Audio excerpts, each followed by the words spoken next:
chuck them out on the road. And I've used this for, let's say there's a screw right here. You just push on it and then I just change it over for me.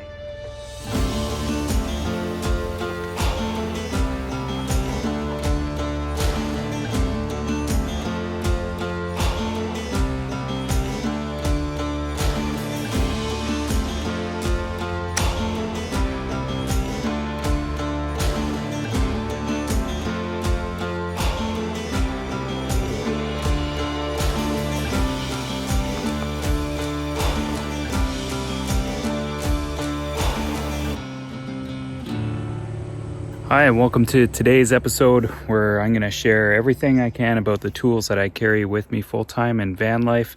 That's my house back there. I've been living in that for 3.5 years, almost 4. It's a 2005 Dodge Grand minivan. It's a bit of an older vehicle, but it's done me really well. I built out the whole interior myself. Some of the tools that I'm going to go over today are some of the tools that I even used in the build process, but not everything that's involved in that. Keep in mind that this is just what I've got for my setup, and that's totally just based on my experience and what I've run into so far. I probably don't have everything that I could have out here, but we're going to go over this nevertheless what it is. The main thing is just being able to share it, and if you've got something unique or special or a special tool that works really well for you, drop that down below. Those stories are really helpful for people that are just preparing and trying to figure out and or improve their kit that they've already got. So with that, we're gonna jump in and have a look at all this stuff. Okay, so it's not super organized, but as you can see, I got quite a spread right here of various different objects, including some stuff over there just for campsites. There's going to be stuff that's just going to be handy for road issues that are really simple to deal with. Then there's going to be things that are going to be more suited to dealing with something that's more major. So you might have a few extra tools to help you out with that. So that's the general direction that we're going to go in. I've got chapter markers on the bottom of my video, so if there's something in this group that you want to click to and get more information on more specifically, have a look below in the timeline and click on the one that you want to get to. Probably save you scrubbing a little bit, but I know sometimes when I click on these videos I just want to find something specific and then bounce out, and that's cool. The first thing I'm going to go over is dealing with more easy to deal with things where maybe you're getting the assistance of somebody else that's on the road. Getting a flat tire, for example, having an issue with your battery, changing a light bulb, that kind of thing. Although changing a light bulb is not necessarily an emergency, but certainly dealing with a flat tire or a dead battery is. So a dead battery, obviously a set of jumper cables, pretty straightforward. You can get these in all different varieties. The main thing is you just want to make sure that they are suitable for the amperage for your vehicle. So just read the labels. You can ask somebody in the store to help you out. You can also get battery packs that have jumpers on them, so you don't have to rely on another vehicle with a battery in it to get you going. You can just hook it straight on and get you going as long as there's some juice in the battery pack that you have. So it depends on your budget. The battery packs are obviously going to be more money. They're usually upwards over $100, sometimes a little bit less, whereas you can get a set of these for $10. You can spend $50 on these if you want to get some that are made with copper in the wires. Most of them nowadays use aluminum wires. Technically, I would say the copper ones are better, but most of the time the aluminum ones will do just fine. Headlamp is a good idea. Sometimes this stuff happens in the dark. And a knife. It's just good to have one of these for just about anything. It's a universal tool for just about anything that you're going to run into. That being said, as for universal tools, I'd say a lighter is another one that you might have a use for that too, for various things. Some people carry road flares. Essentially, that's what these are. They're just a little battery operated one. You just power them on, chuck them out on the road. You can put these ones right onto your vehicle like that too. We got a little magnet on them. I'm sure you could find these on Amazon, Oxbeam. There might even be some others that are made of these things, but anyway, that's what I've got. This stuff is dielectric grease. I just carry this with me all the time, so if I'm working on my battery terminals and once I have these disconnected and reconnected, you just put a little bit of this and you rub it over top of everything on the outside, and it just prevents corrosion basically. Where you don't use this is you don't use this in between the conducting points. It just goes on the outside of everything afterwards. Okay, so let's say you got a flat tire. You'll want to have an air compressor or an air pump. You can get those little battery operated ones that you plug into your cigarette lighter. Those will work just fine. You can even get some that are cordless, and you can just hook them up like that, and or hook it up to a power system like that. In my case, I've got an air line that I hook up to an onboard air compressor that's built into my van.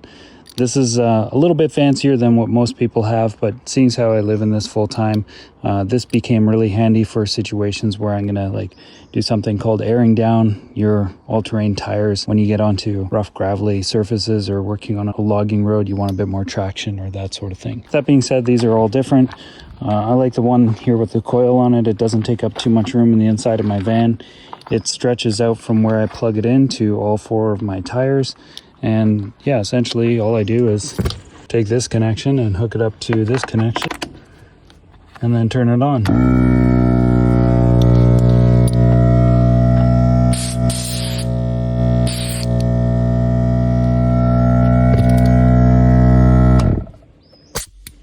It's kind of difficult for me to show you my onboard air compressor as it is because it's sort of buried down below my electrical closet inside. But in this area in here, that's my electrical closet, and the air compressor is right down there in the very bottom, and then this is the air line for it that comes from it, and it goes through the nipple here, and that's the switch. So it's a bit fancy, but if you're in a truck or you're doing overlanding, off-roading, that kind of thing, you're probably going to want to have some measure of an onboard air compressor. They require a bit of power from your battery, whether it's going to be a separate house battery or your car battery for it to operate. But personally, I love having it because I never have to go to any gas station to hook up for air. I can just do it wherever I am, which is really great. Plus, it also gives me the ability to air the vehicle tires down and bring them back up when I come back from a trail. Not to say that this vehicle is actually for off-roading, because it isn't, but nevertheless I still do air down my tires on the odd occasion. Alright, now fixing a hole in your tire. These kits, you can get all different manner of these. This is the style that I like to use. So basically what they do is they use these little gummy sticks. So I don't actually want to handle them right now because I'll get stuff all over my hand, but they've kind of got layers of plastic to keep them separated, and you can just push those into the hole with this thing here. You just end up putting it through the stick and away you go. I won't explain how this works, but I'll try to overlay some footage of it.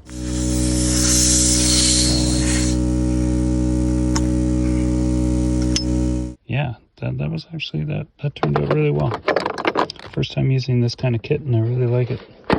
Thanks, man. Yeah, it's super easy to use. Yeah, I'm gonna have to get something like that so that I have more options. I'm hoping I never have to use it. These kits don't have to be crazy. You can get different kinds. I'd say probably the most expensive one that I've seen is the ARB one, which is very similar to this one.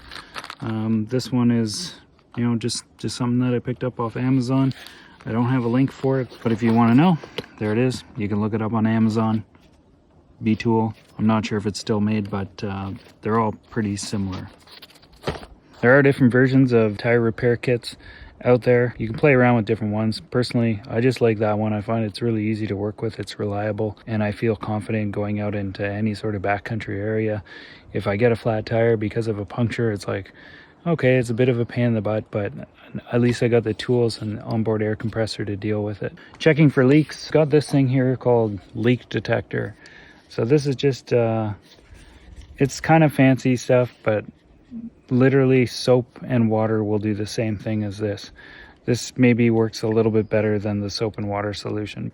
It's got a little applicator so you can put it onto an area, and if there is a leak, it's just going to immediately start bubbling out. That's pretty handy if you really can't find it, but most of the time this is just useful for small leaks. Usually if you've got a major leak, you're going to hear the hissing coming out of your tire, and that's something you're going to have to deal with right away. But if you see a screw head and you're like, oh, I wonder if that's it, you can take this and just put it over the screw head, and then you'll, if it is leaking, you're going to see the bubbles come out of it. With all that said, you might just be saying like, why don't I just put the spare tire on it? You can totally do that if you've got a spare tire. You're just going to have to, use your your kit that comes with your car.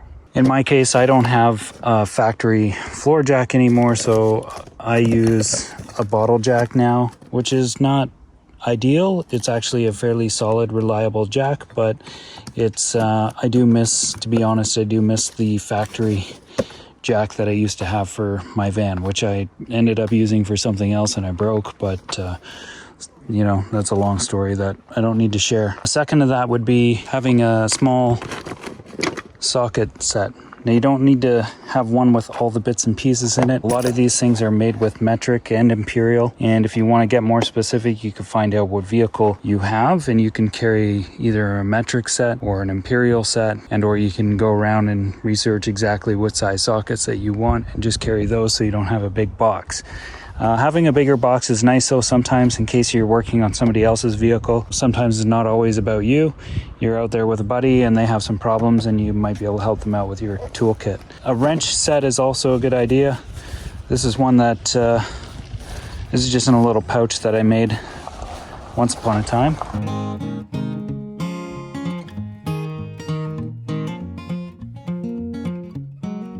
You can get fancy with these if you want, but it's personal taste. I like to have a set just to deal with things too. Having the open end is handy for the things where you can't get, say, a box end onto like this. These ones are ratcheting, so they got a little thing on the inside, which I really like. But yeah, if you can't get onto it with a socket set, then you can use a wrench like this.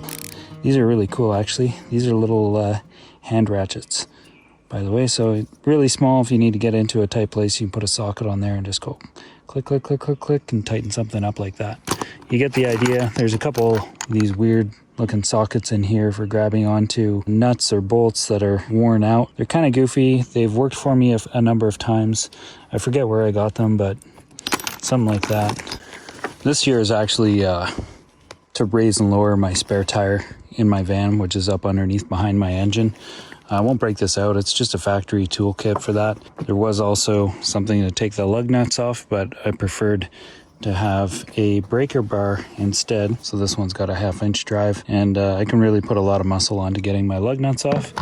And then I've got in here just the sockets for the lug nuts as well as spark plugs in there. Some vice grips. Hopefully I never need to use these.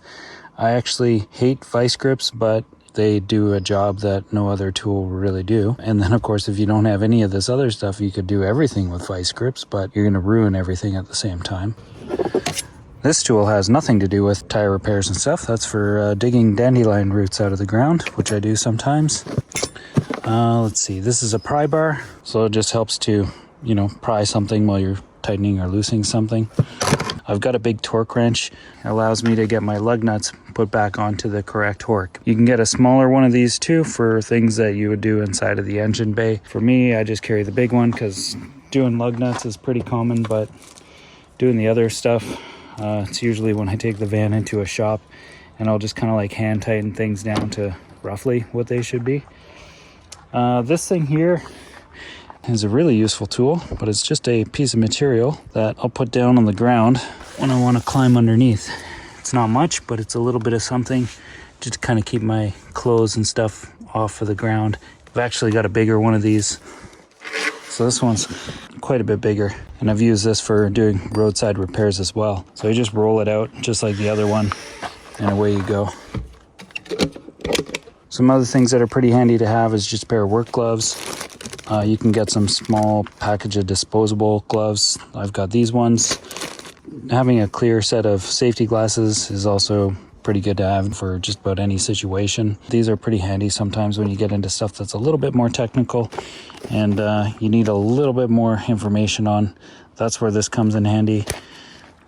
You know, I don't know, $30, $40 for something like that.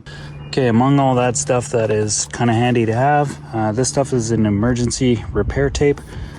Basically, it sticks onto itself. I haven't used it yet, but it's in a bag for a reason, and it's got this little peel and stick sort of deal on it. The reason I have this is if there's any sort of like issue with a coolant line or something like that that's leaking, my hope is just to wrap that around it, kind of keep things together. That and things like zip ties, pretty cheap easy thing to carry with you, get you through various different repairs. Some other things that go along with that are just going to be some basic hand tools. So we're going to dive into this later, but I just want to mention having something like a screwdriver, some pliers, some basic tools to go along with some of that other stuff that we mentioned is going to be useful to have in a backcountry setting or just whatever you're doing. For the most part, that covers all the basics. Roadside assistance stuff. The only thing I didn't add to that was having a membership with a service provider. BCAA comes to mind. It's one of the ones that is commonly used in Canada and I believe in North America. But basically all that is it's a service that you pay an annual subscription fee. And if you were to run into any of these kind of troubles out on the road, you can ring these guys up, provided you have cell service, and get someone to come out and help you fix a flat tire, bring you a new battery, or tow your whole vehicle back into civilization. That being said, you might not be in cell service, and in which case you might be relying on some other form of communication. If that's the case, and you're way off in the boonies, then you might invest into something to get you tuned in. This is just a Garmin InReach Mini. You can get different kinds. It's a satellite communicator.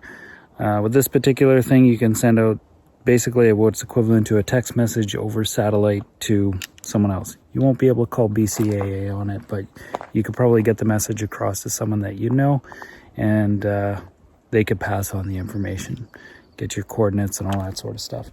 Those things are great too if you're out hiking and you're just, you run into trouble on a trail. You just need to get some help. That's where those things are really made for. But if you're way off in the backcountry and you want a little insurance for dealing with situations, that might help you out. All right, we're moving on to the next thing. This one's exciting. And I actually have to use it right now to charge up this camera that I'm holding. This is the EcoFlow River 2. And what this is it's a power source to power things. So anything that you plug in a normal household socket, you would plug into this part right here. So this is your AC power. On this side, you've got the 12 volt side of it. And then there's the switch that you turn it on. So that'll turn on the power to this, as well as there's one over here for the AC side of it. It'll turn on the inverter so that you can have AC power. In the middle here, these ones will be on by default when you have the unit on from this button. So you've got some USB-A ports and a USB-C. In the back here, you've got an AC charger right here.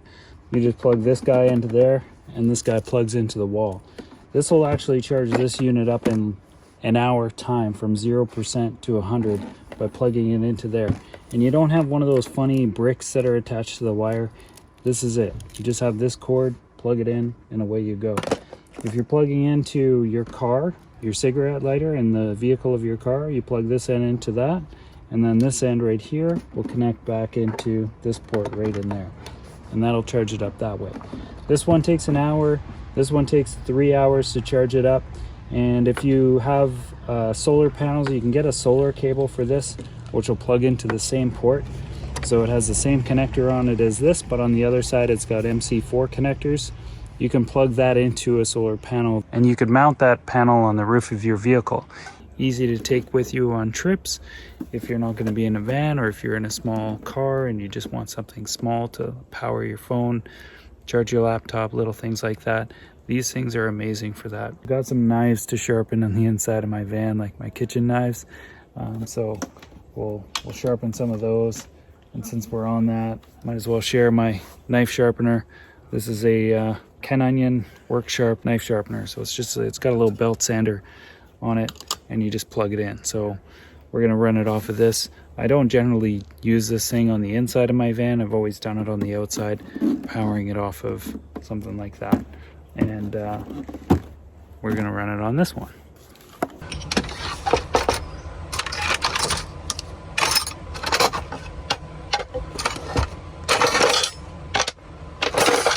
It's got a little angle of adjustment back here, so I'm gonna change that.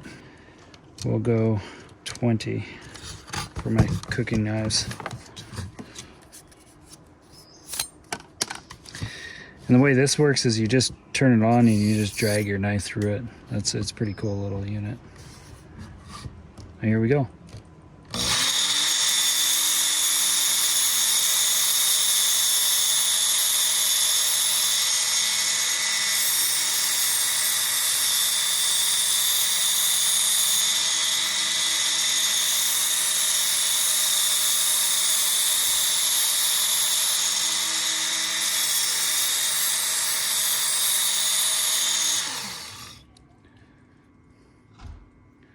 That's already really sharp. I've got the coarser sandpaper on it, so we'll go to a finer one in a minute, but I'll get this one going too. The nice thing about this sharpener is it's really fast and effective. I'm going to go down to this one.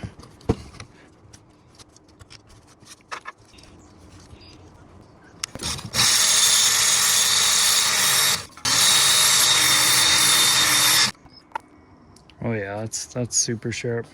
This will actually sharpen an axe too, believe it or not, but I'm not going to do that with it right now, but you kind of get the idea. Even though I've got a full electrical system on the inside of my van to power everything that I need to, I still really like having a small system like this for those times where I just need the power outside of the van and I want to chill out in the campsite. If I was going canoeing or kayaking or doing anything like that where you can carry around a little bit more gear, something like that would be fine for that. It's small enough that you can bring it with you and then just charge all that other stuff that you've got.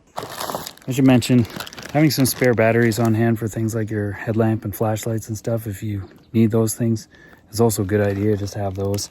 I carry a bunch of AAAs and AA's for my headlamp and various things that I have as well. But in any case, we're not done yet. There's more to this. There's more tools to go over. I'm not sponsored by these guys, but I do like their tools. And I'm kind of invested into their battery world, so here we go. These are the three that I carry with me. These are all on their 12-volt system too, so it uses these smaller 12-volt batteries. And personally, I find these are very good tools. They last a really long time, and I find the smaller batteries like this are nice for carrying around in the van. They do make a bigger one, but I like the smaller ones. And it keeps the shape of the tool smaller, so you can get it into tighter areas. So we'll start with this guy. The neat thing about this one is you can change the head on this one. So this will come off. You can still put a bit inside of there, like that. And it still works. It gives it a little bit smaller of a package. You can put on a drill chuck in the same place. And now you can grab a drill bit. Believe it or not, I've actually put on a 4-inch hole saw on this. I don't recommend it. It does put a lot of strain on this tool, but in a jam you could do that. And I find this thing is actually good for just about all the van building stuff as well. But it's nice to have on the road for any sort of like things where I gotta drill a hole, use a screw, that kind of thing. This head goes on, and as you can see, you can position it in a multitude of different orientations, but it basically puts an angle on it. Sometimes that's really handy, just getting it in somewhere where you couldn't get the whole thing in this side. And then again, you can put the drill chuck or the other chuck onto the end of it, and you get the idea. There's so many versatility options for this particular tool. And then this one, which fits on the angle head as well, is an offset head. It allows you to get really close to a wall. Let's say there's a screw right here. It allows you to get really tight to it. So that's the nice thing about this particular one. The reverse and forward features this button on the top. Most of them have a button that you click on the side and you go back and forth. It takes a little while to get used to this one, but gotten by just fine without it. Speed settings and all that, I usually just keep it on fast, and then torque settings, for the most part I keep it on maximum torque, but you can control this so well and go really slow. This little part right here is a magnet, so sometimes you can throw an extra bit there or some screws if you got to get up on a ladder and do something. So pretty versatile for just about anything. It's not just for van life, but I carry it with me full time because I love it. Next up is this guy. This is a 1/4-inch drive angle grinder. For the most part, I use this flat section right here, and you just screw these little 2-inch sanding discs or Scotch-Brite pads on. These are the 2 wrenches to be able to change this out right here. So anything 1/4-inch, it'll fit right into there. You can put on a cutoff wheel on it. Now, it doesn't have a guard for the sparks, but in a pinch you could cut off a broken down coolant system on the underside of your van, which I've done. I've used this particular thing for that. So it allows you to cut through metal. You're cutting a screw in half, a bolt in half, you need to cut through a padlock or something like that, that's where this thing comes in handy. And then these pads right here really allow you to do some neat things like shaping a piece of wood or a piece of plastic or something like that. So it's not something you need to carry around, but it's just pretty handy and versatile. And I love that if I need to cut through metal, I can just set it up with this and away I go. This one is a oscillating tool, same battery, and what this will do is cut through metal as well as wood, and you can get into some pretty tight areas. They make another one of these that has a quick connect with a brushless motor. I chose not to get it because this one is a slightly smaller size overall, and it's just smaller in the van. But there you go, there's a blade on there. So what you can do with this blade is you can cut into something like straight into it like that, or straight into it like this. You can go right down through this wood. I don't want to do it with this picnic table, but I could literally cut straight down into something like that. Sometimes you can get in underneath something to cut off a screw. It does wear down these blades, and these blades are actually pretty expensive, but it's still yet really handy tool to have to do any sort of small cutting jobs. And there's also a little triangle that you can get on here that you can put sanding pads on, so it can become like a little spot sander, if you will. And between these three tools, I've been able to take care of just about any major repairs on the van on the road. The only thing I'd add to that too is just the safety equipment for running power tools and stuff. Obviously, safety glasses are important. I did get a shard of metal in my eyes once upon a time. I think that's out there as one of my videos way back when. Somehow something got flown in there yesterday while I was working. Maybe with the grinder, but my whole face feels tight. Safety glasses, ear protection, so having some earmuffs of some kind, and then a respirator if you're grinding metal or plastic or any of that kind of stuff, even wood. Protecting your lungs is really important. So I've also got this full-on face shield. So if I'm underneath the van in particular, like looking up, this kind of thing, that'll keep my whole face protected from anything coming into it. That's even handy if I'm just going under there to wrench on something. Anyway, that's the safety gear. And I should mention in here, I've got a few other bits and bobs. This is a step drill. These are expensive. You can get cheaper ones. What they do is they allow you to drill a small hole or a bigger hole or slightly bigger and step your way into it. This one just chucks right into my installer tool, no problem. I also have a bigger one, but I don't carry the bigger one full time. So a couple of those guys. This is a hole punch. You just push on it, and then it makes a little dimple right there, which allows your drill bit to center on it. All you do is just push, and it'll make the hole like that. Then I've got some deburring tools right here and here, where you want to do countersinks. They've got a countersink as well as a drill bit that self-centers as well. So when you're drilling into wood and you don't want the wood to split, you'd use one of these, and then you'd follow it up with a countersunk screw. So this is kind of handy more so for when you're building the van, not necessarily to carry around full time, but it's good for those little tinker projects as well. Little box of goodies. Normally keep that in my handbag there. Anyway, that's it for the power tools. That's essentially what I've got. Given that I did all the electrical work in the inside of my van, these are just extra wires, switches, soldering iron. I've got two of them actually. Just supplies, and literally you don't need to carry this much stuff with you. I just do because I've got a couple unfinished projects on the inside of my van that I keep telling myself I'm going to do when I come to a campsite like this, and I never get around to it. Now that I got my shop space built and set up, I might just end up doing it all there, and then that'll free this drawer up. I don't need to carry nearly as much of this stuff as I've got in here. But some of the basic stuff you would carry would be some spare fuses right down there. I've got some spade fuses. I believe in this one I've got some bigger fuses that I need. Yeah, I've got my bigger A&L type fuses and some terminal fuses in there, and just a few bits of extra hardware and stuff. These are things for some of my drawers, like the way they stay closed. So I've got some spares. Just good to have some spare hardware. So that's all this stuff is. It's just electrical stuff. Zap straps, super handy. And that's it.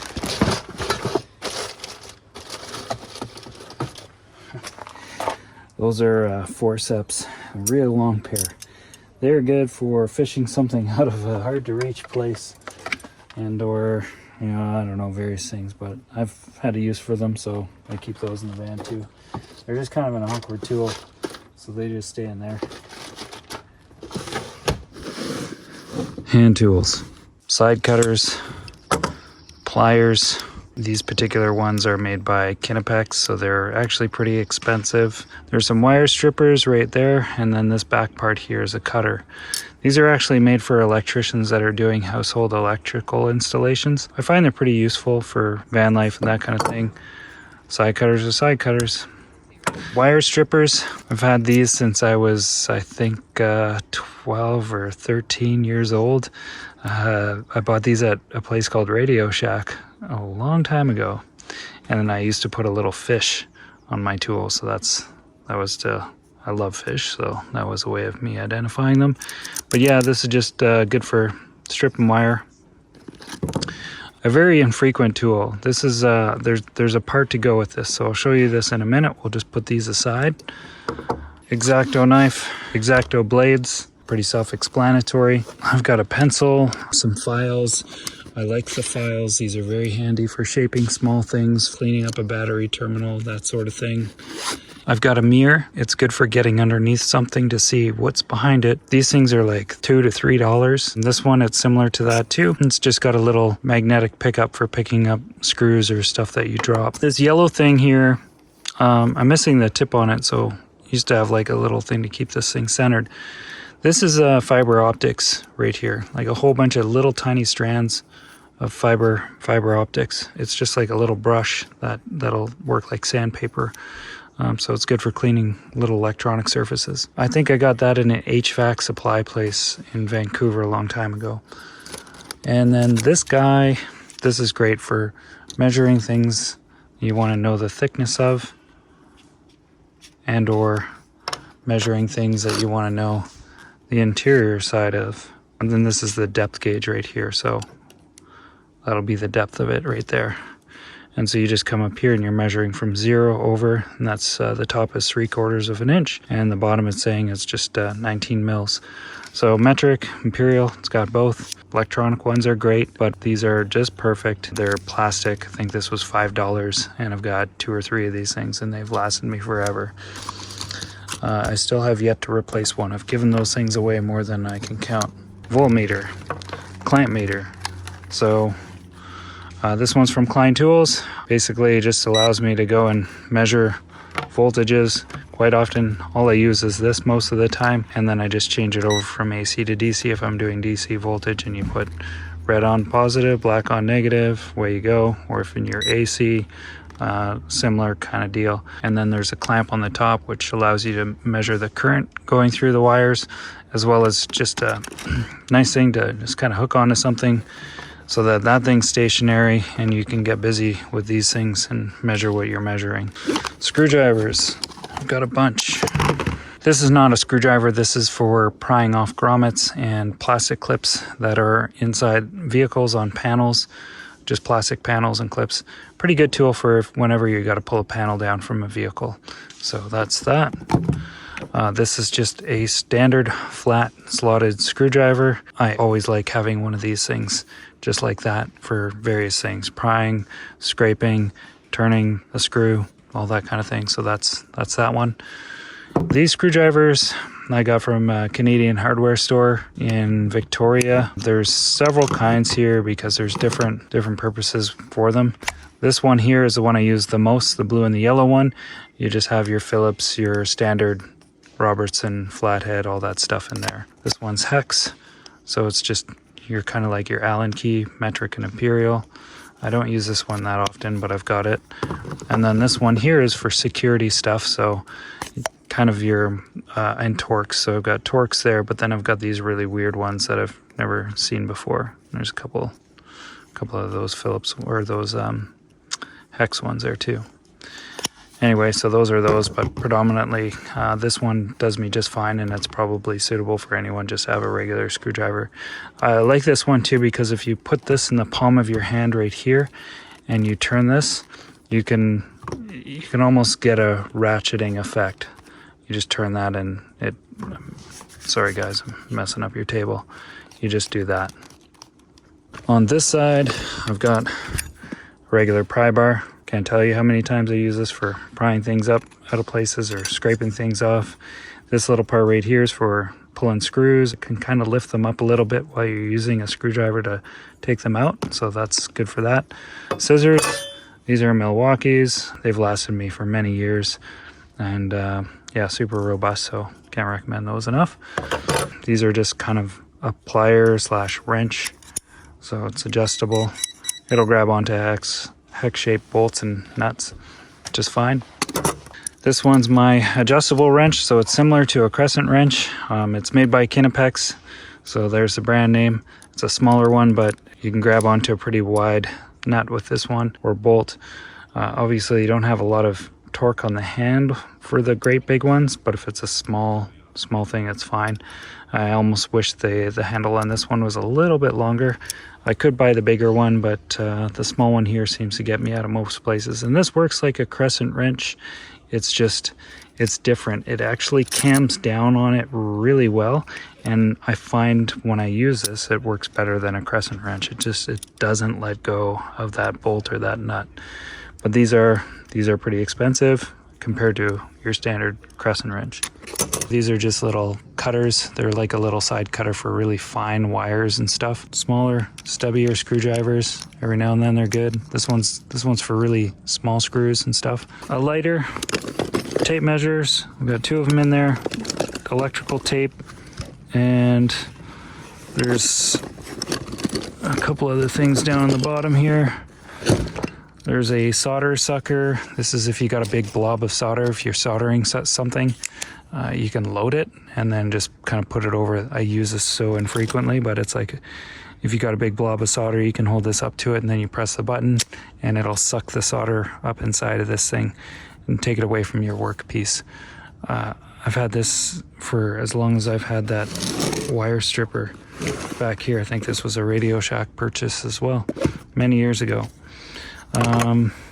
When I was a kid and I was soldering, I was always pretty messy with solder, so I use this a lot more then than I do now, but I still have it.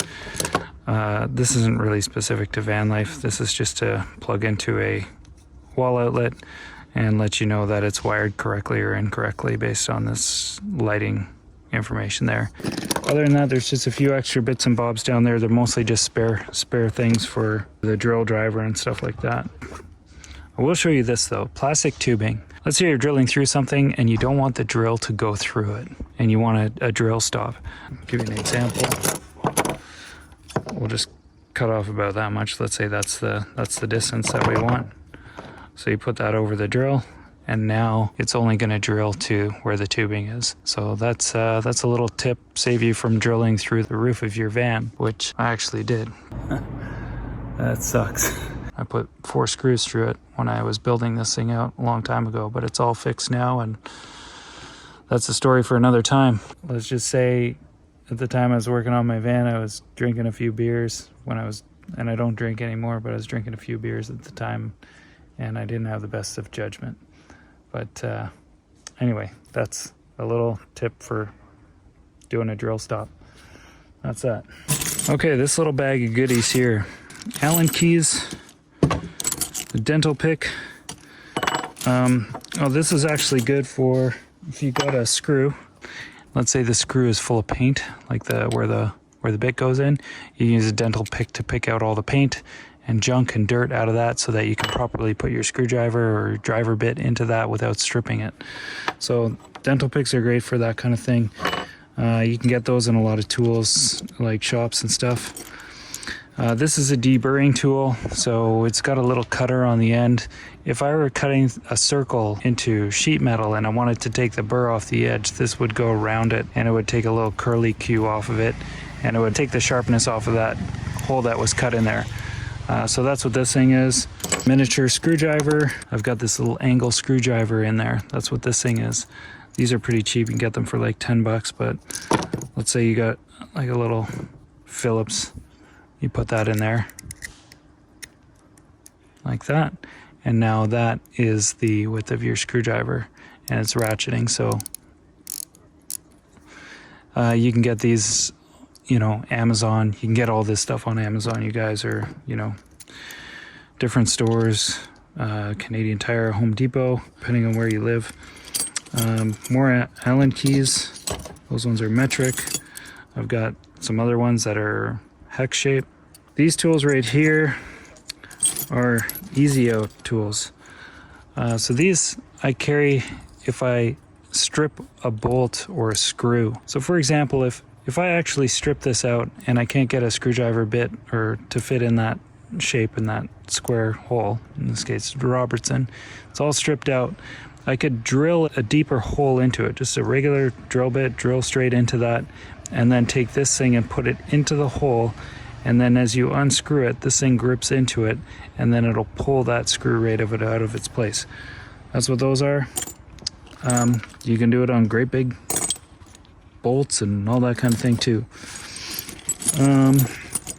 All right, so I've got a few little pieces here. This is for crimping my wire terminals. This one's made by Wirefly. I actually bought these on Amazon, I think a couple of years back. These things are amazing. They're a ratchet in them. They work really well. You can change these jaws out, just pull them right out. And that's what all these other ones are for, right down here. So you can even put this one on if you want to do like ferrule crimps right there. Super nice. So I recommend these. They're actually really good. They are more expensive, but you can buy these with a full set with all these bits and pieces, and they're amazing. So you can crimp insulated wire terminals that have the heat shrink insulation or the non-heat shrink insulation. You would use different ones of these for that particular application. And then this tool here, this is the that weird little tool I was telling you about. It's not the kind of thing you need to carry around that much, but if you're working on a bearing and there's a little split ring on it, you can usually open those up and remove it off of the shaft. I couldn't tell you where I got these. I think I got them out of a sale bin at some like car parts store, like a Lordco or something like that. But they've worked for me. They're not the fanciest ones, but they do the job, and every now and then I need them, so I carry those with me. That, you guys, is all for the hand tools.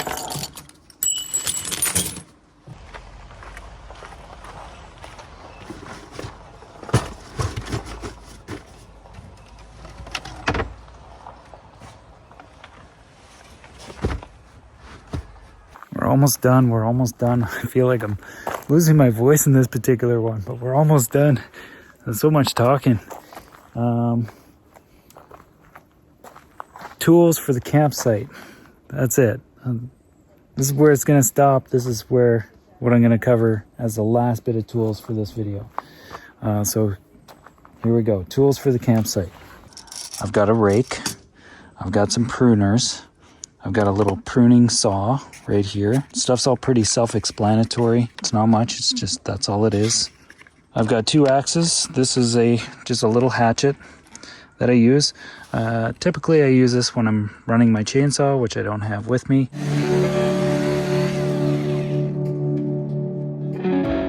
Chainsaw is not something that I carry full time, but I still had this in the van, but I don't generally use that unless I have my chainsaw with me. There's those guys.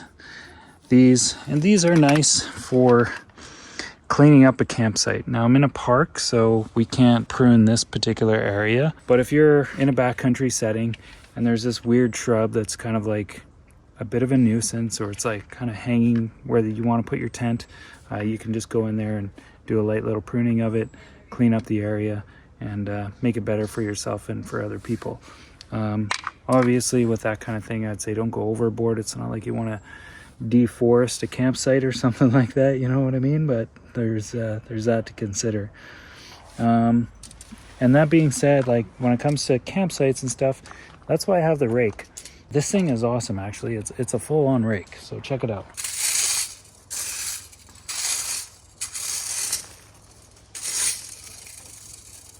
I just have one because it's nice to clean up a campsite. And there's been a couple occasions where I've gone into the backcountry, stayed at a spot or pulled into a spot, and there's junk all over the place. There's just leaves and whatever that's on the campground. And I just want to clean it up a little bit so that it's a little bit more tidy.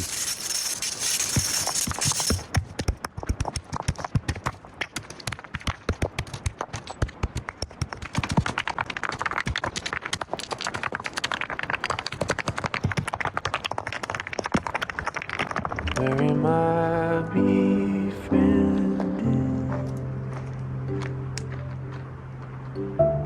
The other place that this thing doubles up as is something to cook on. I haven't cooked on this one yet. This is my newer one. I had one of these before that didn't collapse into itself quite like this. This part of the handle stayed long. This one, it collapses down quite a bit. I actually bought this one, just so you know, at Lee Valley Tools in Canada. I'm not sure how well they distribute their products, but it was $20 Canadian, so very good price. And then I'll show you the last thing that I do with this sort of thing. This is a bit different because this is a fire pit and it's got a grill on the back of it. But if I need a grill in the backcountry, I can, it's not the best grill, but I can put the rake out and I can use this as a grill. And usually I'll put foil wrapped vegetables or fish or that kind of thing over this, and then I'll set this over the fire. These, my old one withstood that pretty good. There was a little bit of deformation that happened on a couple of these because it got a little bit too hot, but you just don't want to have this like right in the heat, but just a little bit off where you would cook your food. We'll have to try this one out to see how well it holds up to that kind of thing, but I've used this as a grill as well, and it's just something that I sort of set, over the fire. Usually I'll have the food right here, and I'll sometimes pull it in a little bit tighter like that, and then have it, foil wrap veggies or something right like that over the fire. It's a good little tool to have. I love having one with me. This here's the splitter. Basically, if you're dealing with a really big piece of wood and you want to split it, you can put that right there and hit this with the back of a maul or a hammer, and that'll work like a splitting wedge. It'll just split that right apart. This is more for dealing with stuff like that up there. Right there. You're dealing with a round of wood and you want to split it. That's what that's for. And then for splitting my wood and using that, this is the hammer side. This is just a little miniature maul. It's made by Fiskars. I find this one is my general purpose wood splitting tool. And there you go. There's the splitter head right there. So it'll split through that, no problem.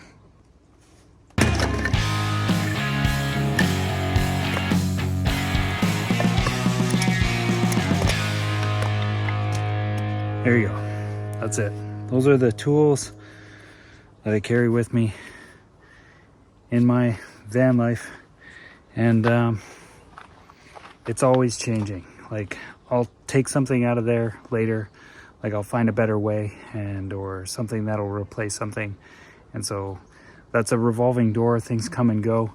Obviously, some things stick around for a long time, like those wire strippers and the solder sucker that I had from when I was a kid. But that's basically it. And there's some tools that I add to this, like seasonal things, like I said, my tire chains, snow shovel, that kind of thing, or the chainsaw from time to time. But you don't, you can, and depending on your situation, if you have a place to store some stuff, you can kind of do the same sort of thing. And or if you're just like gonna set up your vehicle for all your adventures, you might dedicate certain tools to it specifically so that when you get in that thing and you go off on your trip, you've got everything you need in there, and you're not thinking like, oh, is that at the job site, or is that, did I leave that in the shed or something? You can set it up however you want, really, but it all depends on whether you're doing this kind of thing full time or you can afford to have a vehicle just outfitted and ready to go for the road. So that's pretty much it. Anyway, it's time for a fire. I'm gonna get something going here, and then chill out and relax for the rest of the night.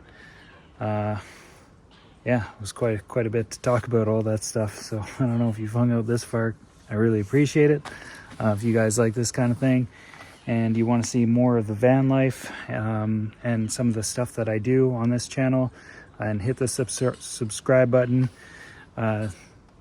thumbs up, comment, all that sort of thing. All that stuff goes a long way for me in just keeping the channel and developing it and that sort of thing.